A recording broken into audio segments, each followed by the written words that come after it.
Jimmy, I gotta take a dump. What? No, I mean I need a dumpster. Well, for all those needs, you need to call Big V Dumpster Rental, Long Island, New York, 631 900 dump.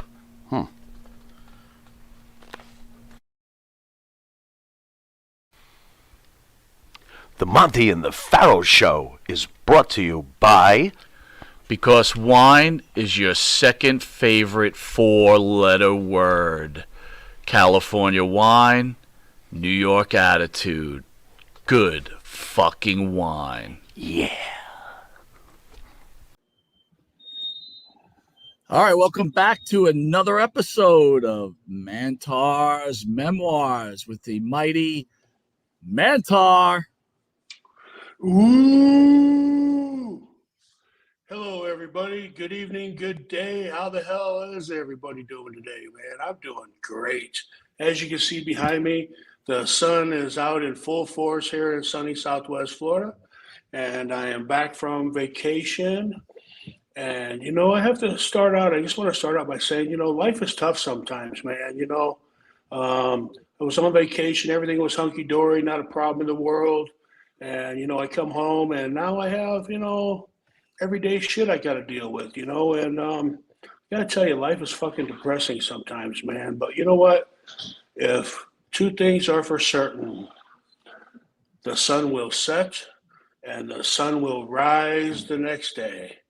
And when that sun rises the next day, that gives you a free pass to set that reset button and start it all over again, man. Start fresh and new. And you know what? I just been plugging along, man. I haven't give up, and I'm here. I'm happy, and glad to say that. Nice to hear that I can share some stories with you guys tonight, man. Good to see you, Michael Monty. Very cool, Mike. Very cool. Glad to see you too. Happy 4th of July, by the way, a late 4th of July. Yeah, 4th of July was great, man. I spent it with a couple close friends and my father and my daughter, and we blew off some fireworks, man. Had a feast to feed kings and queens and slaves alike, and it was nice, man. I stayed out till about 11:30 watching fireworks. Blew off some of my own, man. And yeah, man, life was good, man. I can't complain. I forgot. Do you have a dog? Do you have a dog at the house? We have two puppies and a cat, yes. How do they handle the fireworks? Not too bad. They actually wanted to go outside and investigate, so these little fucking puppies, man, they're curious as all hell about everything and which puppy should be, right? And so yeah, so they did pretty good for their first year, only being 4 months old, right? Not bad at all, man. Hey, by the way, you always open and close the show with that Mantaur moan. Where did you get that from? Was that back from the wrestling days? You came up with that later on. Yeah, so that was part of the Mantaur character. I had to come up with something like a Mantaur call or a Mantaur roar, and so I actually stole that shit from Ric Flair. Ric Flair gives you the old woo, and I just extend it out long ways and go woo. So thanks, Ric Flair. Appreciate the fucking help. That's good stuff. Yeah, man. Nobody's ever asked me that question before, and so I've never had to answer. But yeah, I stole that shit from Ric Flair and just changed it up a little bit. I figured, fuck, if it worked for him his whole career, it's got to damn sure work for me, right? And you know what? I'm still here talking about it, so something's going on. Do you guys get pissed off when people steal your own shit, like other people's shit? No, it just depends on what it is, naturally you don't want somebody stealing your finisher, of course, but little shit like that, man, it's kind of an honor and a compliment to who you are and what you're doing. I mean, your shit's good enough for people to steal, so I mean that's a good thing, right? That's a good point, man. Wasn't really thinking about that. So listen, a lot of the fans out there, right? Everybody knows that professional wrestling is predetermined. But I don't know if people realize that you are a true collegiate athlete in wrestling. Can you tell people out there how you got involved in wrestling and your what do you call it? High school, college career in wrestling? So at the beginning of my seventh grade year in grade school, in Catholic school, mind you, I was getting bullied on a daily basis, and I came home one day, my clothes were ripped, and I had tears in my eyes. And my dad said, "Hey, Mike, what's going on?" I was like, "Man," I said, "I'm tired of getting bullied by these kids, Dad." And he was like, "Well, I'll tell you what." He said, "How many of them?" I said, "I don't know, 4 or 5." And I said, "The same kids every fucking day." And he says, "Next time it happens," he says, "back yourself up in the corner." He says, "and call the biggest guy that's in the group out. And when he steps forward, just fucking blast him as hard as you can. And I promise you, all the other little fucking stooges will run away." And the next day, sure as shit, that's exactly what fucking happened. And the principal actually brought me in the principal's office, was going to suspend me for fighting, of course. And my dad came in. My dad was the mailman, and he came in about 2 o'clock in the afternoon and said, "Michael, what are you doing in the office?" And I was like, "Well, Dad, we had that talk yesterday, and I did exactly what you told me, and now I'm in here, and she wants to suspend me." He said, "Oh, no, I'll take care of that." So after they had a little short conversation, when Dad comes out, he says, "Go upstairs, get all your shit, leave everything, the school shit here." And he says, "Get your shit, and I'll see you at home in an hour or two." And so that's exactly what I did. He told the lady, he says, "Listen, you don't want my son here? I'll pull him out. I'll put him in junior high." He says, "You just lost yourself $2,000 of tuition. Have a nice day." And so I went to public school.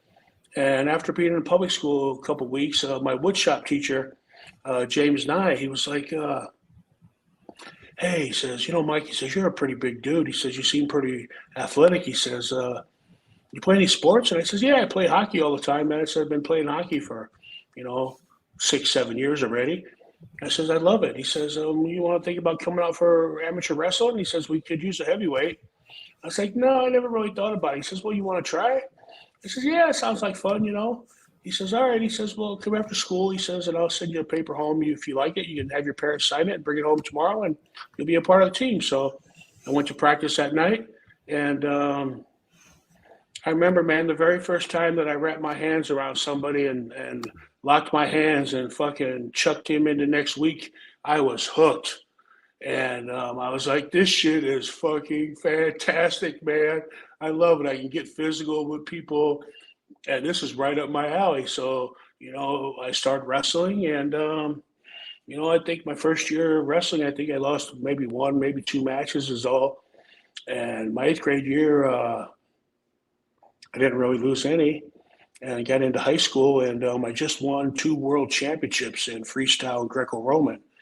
And I was slated to be on the 1986 Olympic USA Olympic wrestling team, and had coverage all over the place, man. I was just shit was blowing up, man.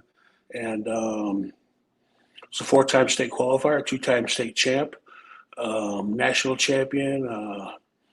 Won a lot of tournaments all over the country. I don't know if you all ever heard of Bruce Baumgartner, but he wrestled heavyweight for the United States Olympic team back in the 80s. And he had a huge rivalry with this Russian. And this Russian hadn't been beat in 10 years in international competition. And Bruce Baumgartner ended up beating this cat and winning the gold medal for the United States. And anyway, I entered this tournament out in the Showboat. One of the local wrestling coaches took me, and we went out to Las Vegas and wrestled at the Showboat Hotel for the weekend. And I entered 3 weight classes. I entered 15, 16, 17, and 18-year-olds. And then I entered the open division and cruised by the 15 and 16-year-old division, cruised by the 17, 18-year-old division, won both gold medals. And I ended up wrestling the open. And at the time, I think I had won one and lost one. And I had to wrestle Bruce Baumgartner the next day. And he comes up, he says, "Hey, kid," he says, "how old are you?" I says, "Man," I says, "I'm 15, I think, at the time." He says, "15?" He says, "Incredible, man, for 15." He says, "You got some mad skills." I said, "Thanks, man." He says, "Well," he says, "I'll tell you what." He says, "You know who I am, right?" I said, "Oh, I most definitely know who you are, sir." And I says, "I'm going to give it my best. And if you can teach me something, please go right on ahead and do that. I'm a willing able student, and I want to learn from the best. And he says, you're the only guy to beat the Russian in 10 years. He says, so you obviously are the best. He said, thanks for that compliment. He says, all right, let's go out there and have some fun. We went out there, we wrestled, I don't know, maybe 2 rounds and the second period. And he ended up 15 pointing me, but I did pretty good. I scored a couple of legitimate points on him. And it was nice, man. It was a great learning experience. And I just, I ended my career wrestling in the junior nationals in Cedar Falls, Iowa. Took third in my weight division after cutting 30 pounds in 10 days.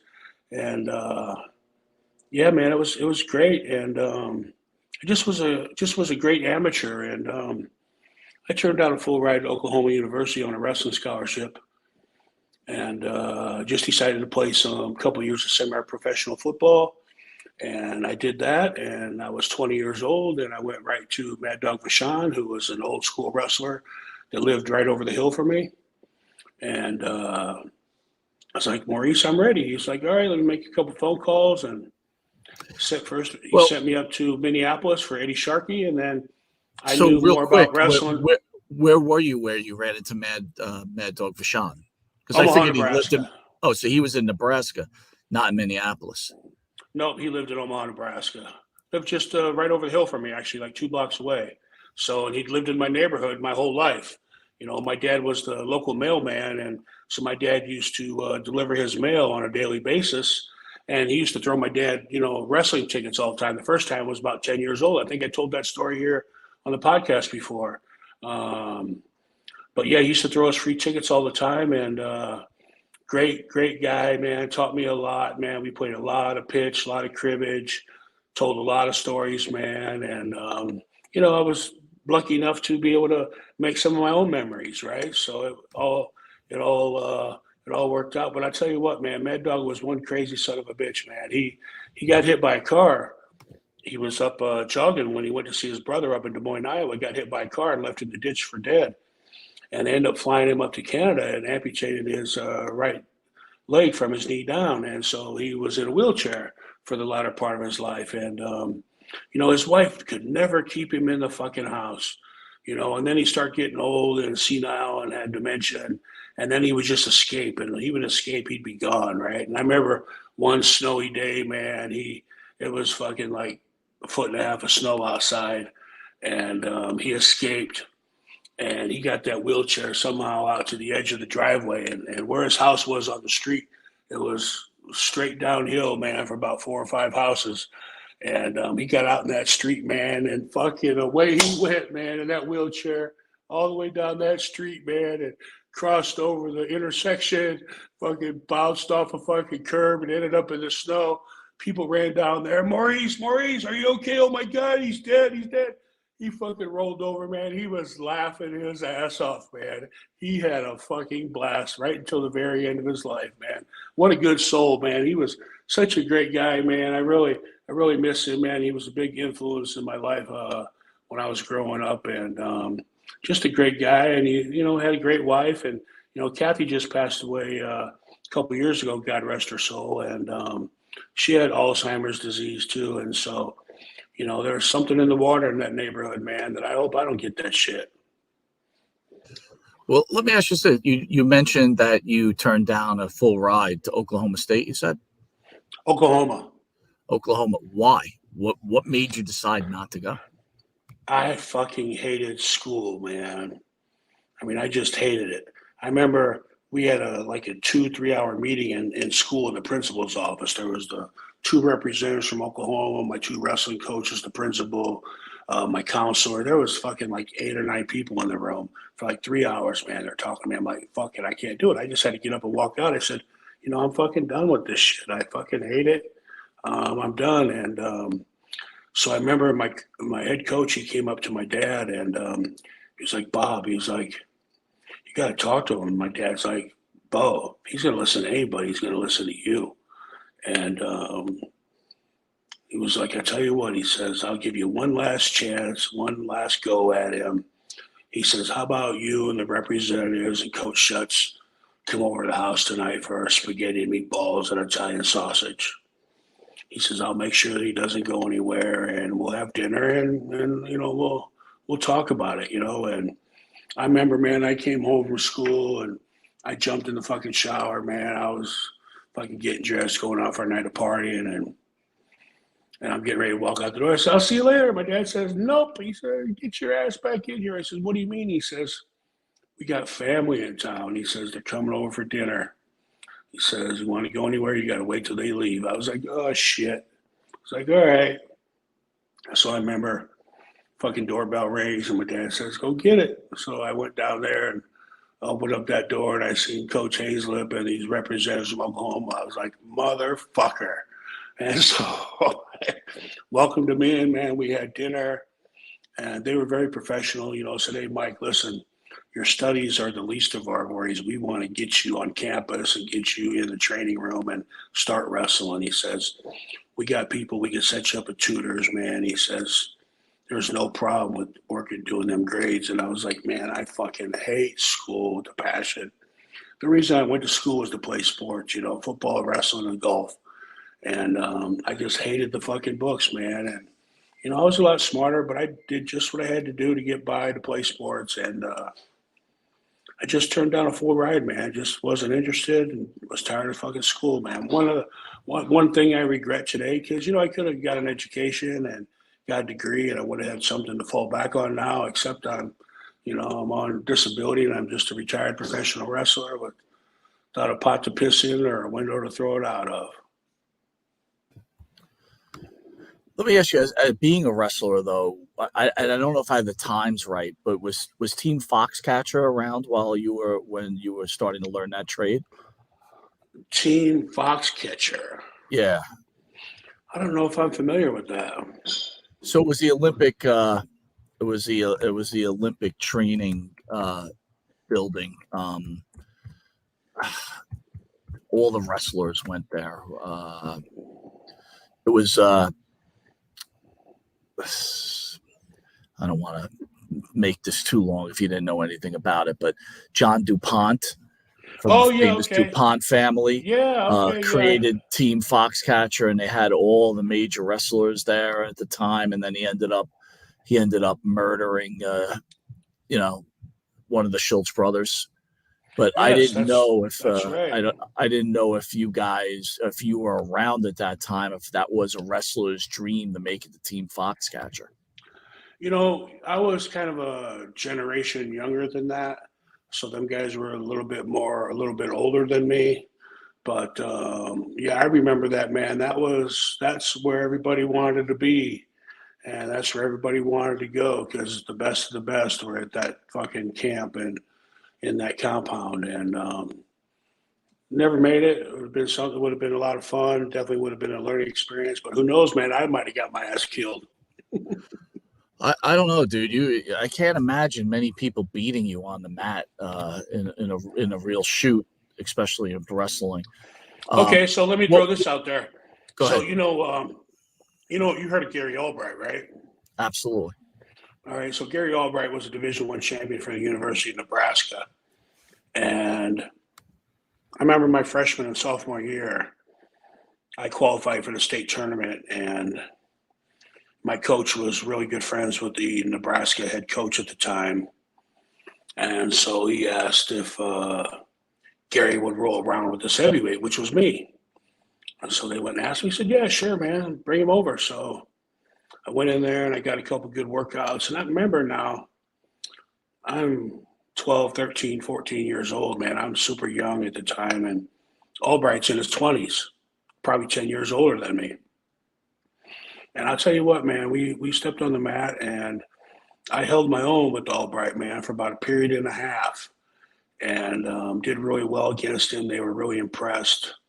And I gained a lot of knowledge and a lot of experience wrestling Gary Albright. And then later on, in my early 20s, once I got into the business, I found out that Gary Albright was a huge star in Japan. And I ran into him and talked to him and said, hey, man, I says, you remember 1982, 83, high school state tournament, University of Lincoln in the wrestling room. Coach asked you if you wanted to work out with a young kid from South Omaha. He was like, yeah. I was like, that was me. I said, no shit. So we had a nice little chat up reminiscing about that. And yeah, man, I think, didn't Gary Albright, didn't he die in the ring or something over in Japan? I think you might be right. Let me check it out. Hold on. I think he did. If my mind serves me correctly, I think Albright died in the ring over in Japan. In 2000. Hold on. Let me see here what we got here. Look at this. Kind of looks like you, man. I had forgotten what he looked like. Yeah, he had a big, long, fucking thick head of hair just like I did at the time, right? I mean, Yeah. we looked a lot alike. After he collapsed on the canvas, Albright, I guess, he had a heart attack in the ring. You hit it right in the head, brother. That's what I thought, man. That's what I thought. That's not the way to go. That's for sure. So you mentioned that you're on disability. When did listen, I know you said that's not the way to go. Right. But you know what? If I fucking died in the wrestling ring, I would be one happy motherfucker. Explain that. Why would you be happy dying in a wrestling ring surrounded by a bunch of lunatics? If I'm gonna die, that would be one of the places I would want to go. And I say that because I love wrestling. I eat, sleep, and drink wrestling. I'm an old school wrestler. I have great passion for the sport of wrestling. And I would love nothing better. It would be an honor. It would be nothing better to die in a wrestling ring, which I have the utmost, greatest respect and passion for in my heart. You know, if I'm doing something I love and I happen to die doing it, well, then I'm one happy motherfucker. I can't complain. Right? And I'm blessed. I would consider myself blessed if that ever happened. You know, I don't know if that's ever going to happen because, you know, my wrestling career might be over. But you know what, ladies and gentlemen, let me just put this out there. Mantaur is on his way to getting in great shape. I've already lost like 35 pounds since I've been down here. If I can lose another 35, 40 pounds, you might see this big motherfucker in the wrestling ring again. And I know my body's beat up, and a lot of people say, Mike, you don't want to do that. Yes, I fucking do. Wow. You know, I still got a lot of entertaining in me, and I missed the job that much. You know, I really struggled for a long time when I had to retire from professional wrestling abruptly due to C6 touching my spinal cord, almost breaking my neck. And so I really didn't go out the way I wanted to. And so, yeah, I would like nothing more than to lace up the boots a couple more times and get in that ring and entertain some people. You know, it might be a whole different scenario looking at me and doing that entertaining, but it's going to be entertainment just the same. So, yeah, I'm doing the best I can, man. You know, I'm hoping there's some movie roles in my future, so I'm getting in shape for that too. But I'm definitely getting back in the ring in the back of my head. So, you know, there's everybody in my life is trying to say, Mike, you don't want to do that. Please don't do that. You don't need to do that. You're right. I don't need to do that, but I fucking want to do that. So before you started having your physical issues, right? Did you ever think about getting into the MMA action at all, being that your wrestling background and your size? You know, when I first broke into business, so I started up in Eddie Sharkey's training camp in Minneapolis, and, you know, he's trained a shit ton of big name professional wrestlers, you know, Rick Rude, the Road Warriors, you know, Super Chief Charlie Norris. He's, you know, the Repo Man, Barry Darso, trained a lot of guys up there in Minnesota. And I ended up going down to Larry Malenko's camp, Dean Malenko's father. And when I got down there was a guy down there by the name of Carl Gotch. You might recognize that name. one of the toughest shooters in the business. And this was before the UFC was the UFC. They used to send people over to Japan for these shoot fights. And, I don't think they were all 100% shoot. I think there was some work involved in it. But, the ending, the finishes were shoot. And they wanted me to actually go over there because I was so knowledgeable about the different holds and the different submission holds. I already had a lot of that shit in my repertoire. And so it came pretty easy for me. But they wanted me to fucking lose 50 pounds. And I was probably 380 at the time. And I said, you know what? I'm not fucking down here to lose 50 pounds. I'm down here to learn the job. So I passed on the deal. But, I could have made 5, 10, 15, 20,000 a week right out of the fucking shoot going to Japan and wrestling these shoot fights. But I chose not to. And I could have went over there for one of the best at the time, Carl Gotch. So, again, another missed opportunity, but, we all make our path in life and we all make the decisions that we do for some reason or another. And it is what it is. It's pretty crazy stories, man. So Yeah, let's bring it to today's wrestling. You're still watching today's wrestling. We've been on the phone a few times. We've discussed it, right? Yeah. Talk to me about today's wrestling against the wrestling that you grew up on and that you were actually in. So I'm going to run through some names, and I want you to give me your opinion on them. All right. I'll start off with AEW, and we'll start with CM Punk. Great guy.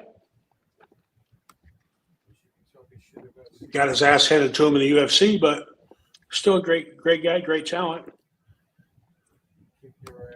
Generational talent? Yeah, because, I really do consider the product today the drizzle and shits. Not one motherfucker knows how to grab a hold. Not one motherfucker knows how to chain wrestle. Not one motherfucker knows how to tell a story. And if they do, they're sure not doing it on TV. All this high-flying acrobatic bullshit, that means nothing to me. That's not fucking wrestling. That's entertainment. You go back in the old school days when that shit was legitimately fucking 75% of fucking shoot. Those were the days now, man. Mad Dog Vashon, Vern Gagne, Bruiser Brody. Those were the fucking days, man. Way back old school days. These guys today, they can't wrestle a match. They can't tell a story. I think all the product on TV is the fucking shits. The best story in the past 25 years is the fucking Bloodline. That's the best story that the WWE's told in the past 25 years. And probably the only story, to be honest with you. But they sure got their longevity out of it, and I'm happy to see that somebody in that company knows how to tell a fucking story.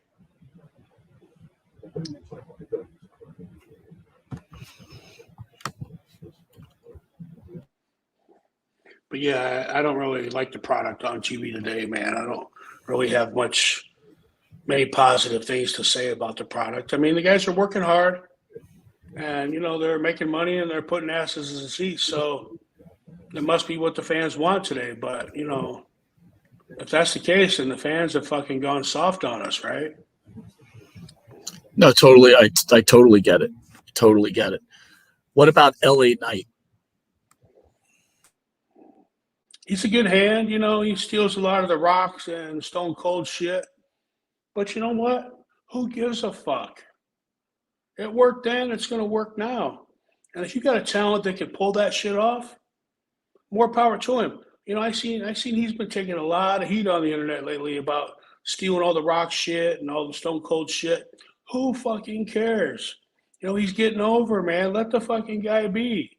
He's out there working hard, man, trying to get himself over, trying to put asses in seats. More fucking power to him, man. Plus he can wrestle. And he looks great. He looks great. So yeah, I think the guy's a great hand, man. I think he's going to go far in this business.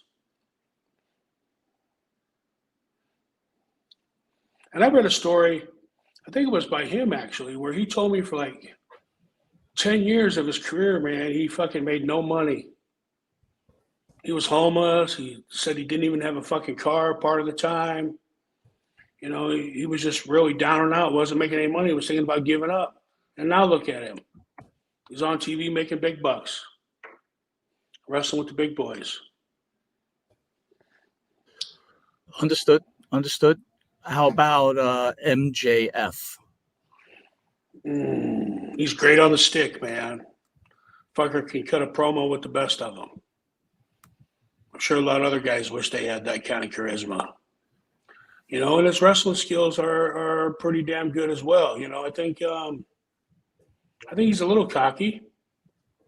But again, he's got a reason to be. He's the face of that company, and he's toeing the chain. So more power to him. So do you think these guys could have translated back to your day, any of them?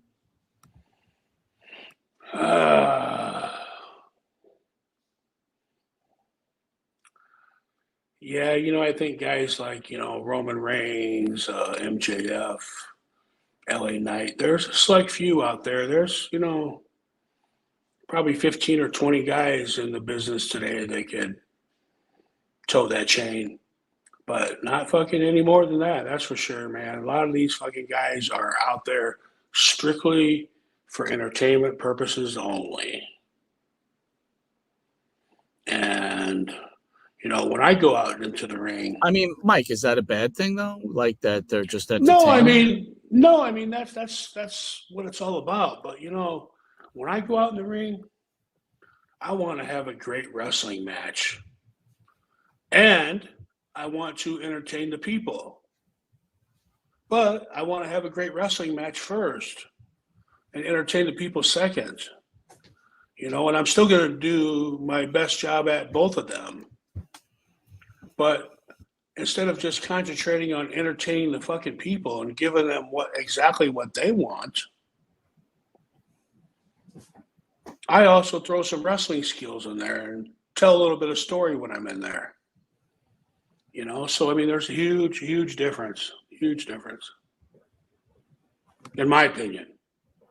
And I don't know what that's worth, but it's my show, so it must be worth something. It has to be worth something, but I just find it a bit, I don't know.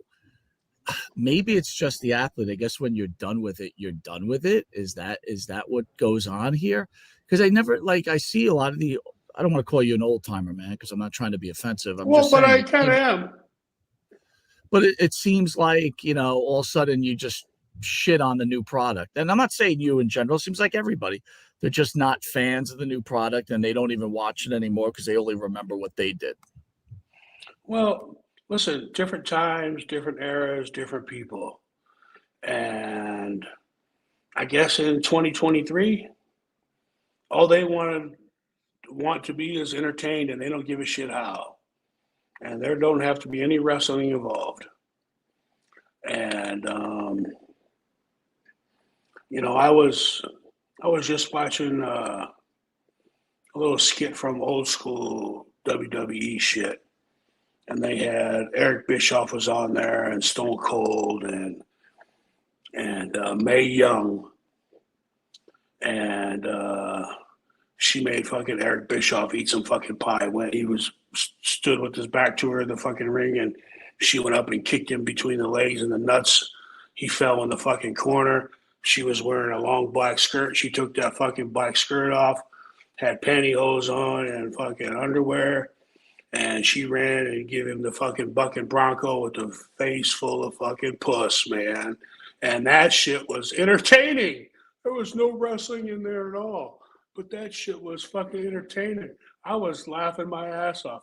And I forgot how great of an entertainer Mae Young was. Even in her 80s, 90s.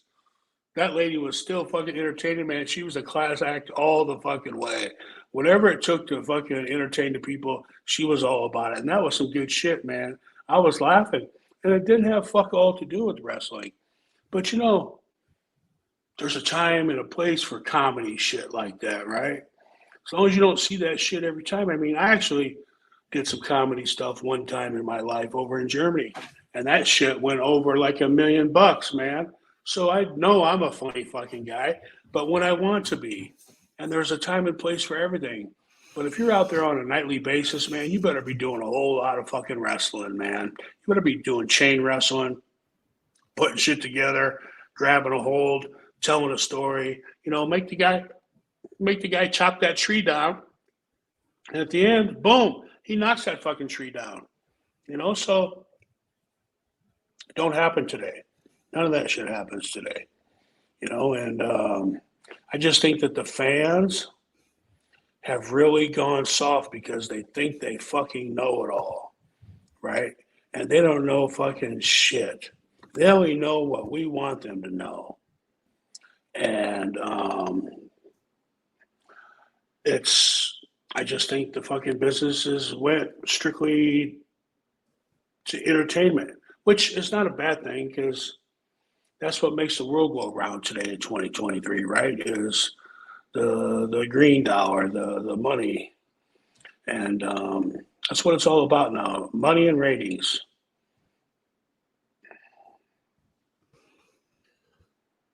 Oh, that isn't it always been about money and ratings, though? No, I don't think so. You know, I think back in the day, back in the old school days, you just went out there and fucking wrestled.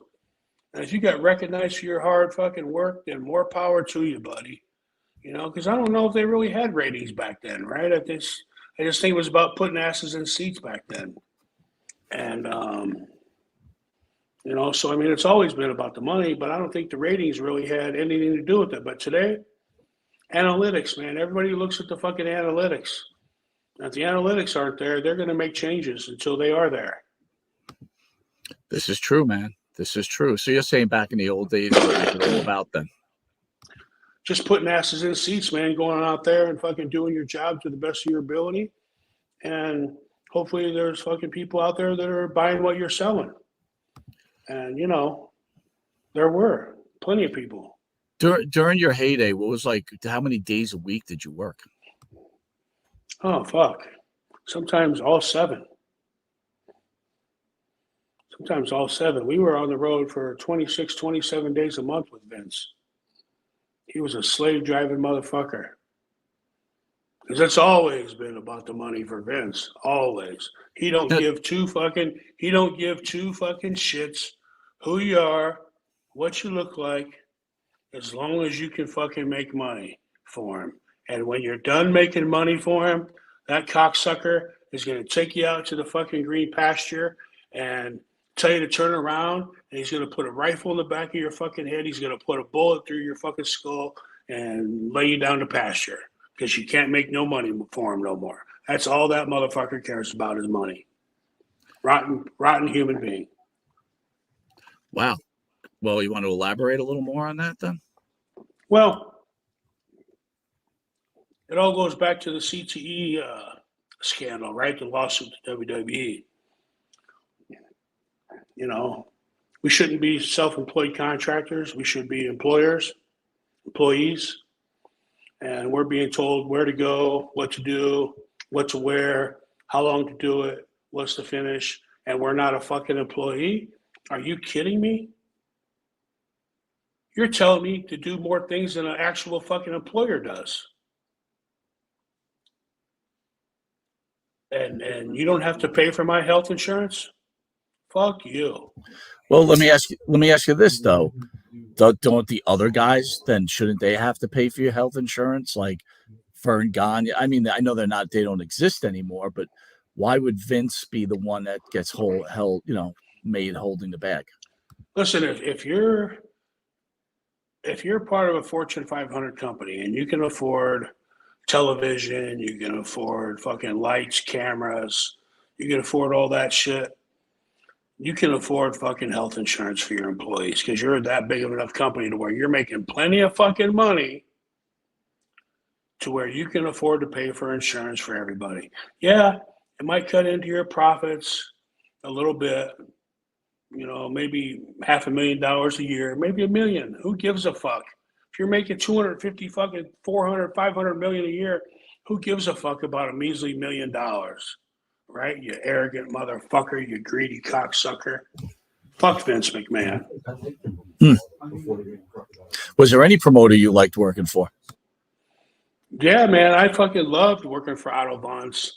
And, I loved every single independent promoter I worked for, except for this prick up in fucking Illinois one time. At least they treat you with, respect, and they appreciate what you're doing for them, right? Vince McMahon don't appreciate what the fuck you do for him. Because if you're not going to do it for him, he's just going to go out and find somebody else to do it for you. Take your fucking place. So you're replaceable by 1,000 people.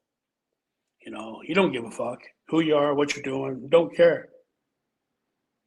If you don't want to do what he's telling you to do, somebody else will. So, yeah, he's just a ruthless bastard, man. Ruthless. And I understand that you have to be sometimes, and when you're a business owner and you have that big of a fucking company. But come on, man.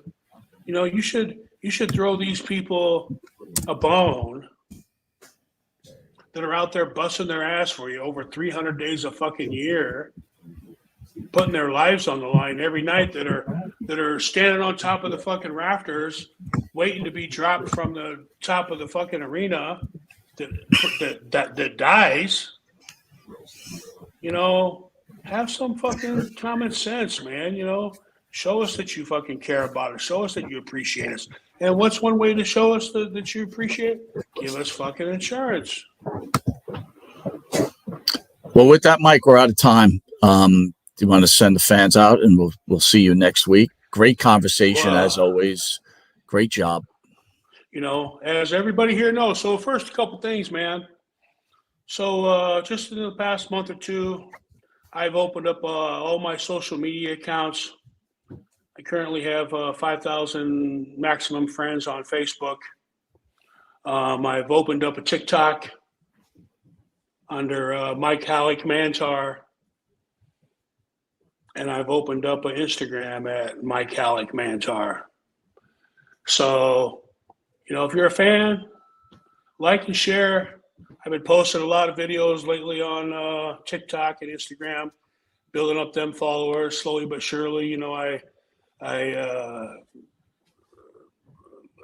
accommodated over 100 followers on TikTok within the last 24 hours, which I'm really fucking pleased to say, man, because it's hard to get people out there interested in your shit. But one thing I've noticed is the more things that you post and share on there, the more followers you're going to get. So look for a lot more things to come, folks, from yours truly, the Mighty Mantaur. And, my documentary's coming out later on this summer. I have a book coming out called Mantaur's Memoirs that we just started writing. And I have a action figure that's about to be unveiled here on the 22nd of this month by KWK Toys out of China. So we're going to be doing a Facebook Live or a YouTube Live video kicking the little Mighty Mantaur action figure off.